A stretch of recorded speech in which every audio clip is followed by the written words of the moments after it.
The Samsung Note 9 is the culmination of several incremental iterations that may seem underwhelming in their own right, but when combined we get the finest Android device of the year and potentially the most complete Android experience for a very long time. Hey there, it's Damien here for 9to5 Google, and this is our review of the imperious Samsung Galaxy Note 9. Despite the high price and lack of real innovation, Samsung have delivered a device that hits all of the right notes and then some. There's almost no compromises with this latest iteration in the Note series. It's easy to level criticism at Samsung for getting lazy with design, seeing as though they manage to churn out more than one flagship tier device per year. But whilst it's a relevant point, with the Note 9 you get a tried and tested design that doesn't fall foul of the notch-centric 2018 design principles of literally every other manufacturer on the market right now. Samsung are sticking to their guns with this attempt to decrease bezels and increase screen size, and to be honest, I'm grateful for their stubborn approach. All of the side bezels are slim, and the tapered glass that leads to the metal frame feels somewhat softer than with previous models. To be completely honest, that might be the placebo effect convincing me, but the entire handling experience feels decidedly sturdy. That's even despite this being just two pieces of glass encased in prime internals. There's no doubt that Samsung know how to put a smartphone together, but I do fear the consequences of a drop without adequate case protection. My case of choice at this moment in time is actually the official silicone case. The side bezels seem much less rounded and flatter, which makes it feel more boxy than the previous model. I didn't think that this would be something I'd particularly notice, but you do get a slightly larger surface area for extra grip when without a case. Right around that front, the screen manages to be 0.1 inches larger, which might not get noticed at first, but more screen real estate on the best display on the market is always welcome. So in that 6.4 inch footprint, we find the now standard Samsung 18.5:9 aspect ratio at 1440p with a pixel density of 516 ppi. When written down, that sounds impressive, but it's when you use a device that you learn why Samsung makes the best panels in the business. I found the curved glass edges of the screen to be much less pronounced on this model, which results, at least for me, in a better usage experience than on the previous variant too. In direct sunlight it's just an absolute beast too, with a peak brightness up to 27% higher than that of the Note 8's panel. Gorging on YouTube videos even in direct sunlight is not going to be a problem whatsoever. Speaking of problems, the often criticised positioning of the fingerprint scanner on the Note 8 has been altered for this model. Now found below the dual camera module, more on this later, for a slightly less finger stretching unlocking experience. Those with small hands will welcome this change, though I still can't say I'm a fan of the size and orientation of the reader. I'd like to see a larger target to be hitting with my fingertip in future releases, but at least this is a start. The headphone port is also an ever-present, making this one of the few true flagship devices that keep persisting with the old standard. I personally don't expect Samsung to support it forever, but it feels like they're sending an indirect message to all of the other OEMs with each and every inclusion in their devices. We've also reached a point now where the S Pen is now the sole differentiator between the Note line and the Galaxy S line. Last year we saw a few minor additions to the S Pen's capabilities, with nothing being particularly earth-shattering or truly game-changing. The new ability to control your camera or manage your music playing might not shake up the market, but it may finally increase S Pen usage all around. Alongside these new features, the internals of the S Pen have been upgraded to add Bluetooth connectivity from up to 30 feet away. The button on the side can be programmed directly to control your camera shutter or even open apps themselves. Specific actions and controls will come in a future update, allowing developers to add support for their applications should they wish to do so. This could really be an exciting addition for those who really do use their Note devices in a professional setting, for instance. Beyond these neat new tricks, it's business as usual for the best smartphone stylus on the market. IP68 rating, great clicky feedback on the button release, pinpoint drawing and handwriting emulation. Nothing else on Android comes close just yet. Oh, and it also comes in a cool yellow option with the blue unit only, so I'm still a little bummed out that I couldn't get this with my black variant. It's hard not to pick up a Samsung smartphone these days and notice the distinct difference in how they felt during the dark days of TouchWiz. I flipped from using the Nexus 6P to a Note 8 as my main device last year, and I must admit I found the Samsung experience to be pretty solid, all things considered. The overall OS blow is becoming less and less of an issue thanks to device storage increases and RAM increases with each and every hardware refresh.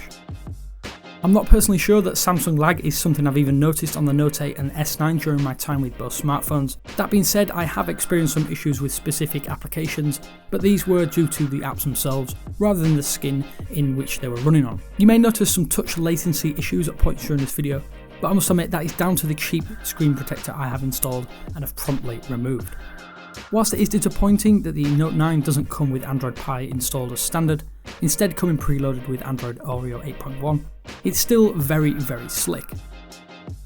Everything loads instantly in my user experience. Granted, I'm still expecting comments from people stating that they can see Samsung lag from a mile away. I get it, people don't seem willing to forgive Samsung for unleashing TouchWiz on the unsuspecting public. That being said, even though I have such a good experience with it, it's not all roses now either.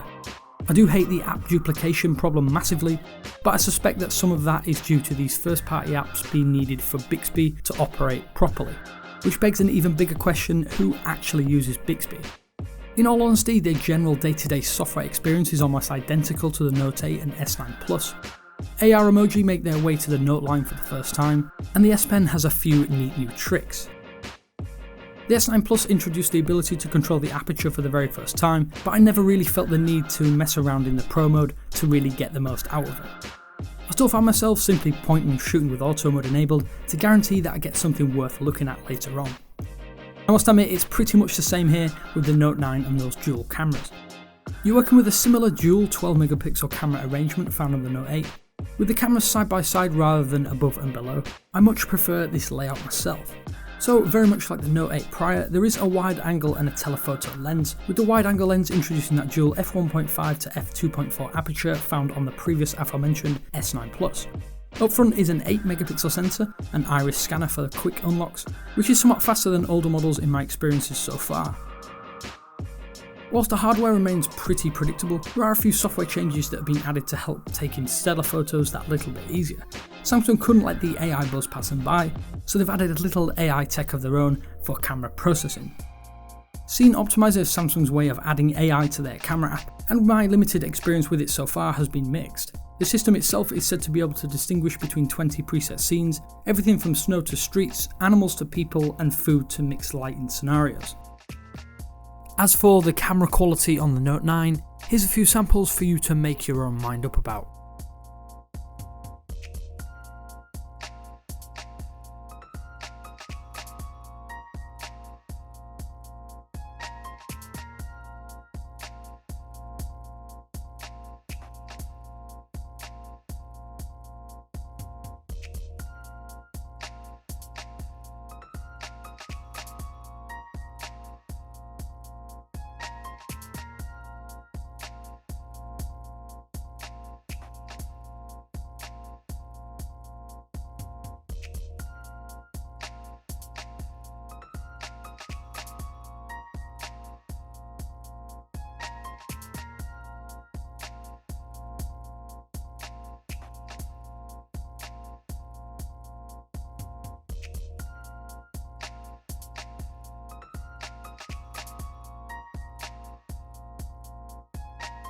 Samsung have tackled one of the most crippling inadequacies of the previous Note by packing in a 4000 mAh capacity battery into the slender Note 9 frame, meaning that we now finally have a fully functioning all-day workhorse device. It's difficult to give an accurate indication of what you can expect, which is often why I steer clear of pronouncing a device to have all-day battery life, but the Note 9 does actually deliver.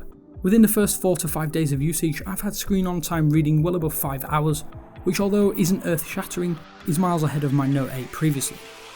Always on display and sheer size of that panel are naturally the biggest drainers. The battery takes a little while to charge, mainly as we still don't have Quick Charge 3.0 in any Samsung smartphone as yet. This means that to go from 0 to 100% it will take around an hour and 40 minutes with the included charge brick. This is especially impressive as it is actually the same amount of time it takes to charge the S9 Plus, but with a 14% overall larger battery capacity.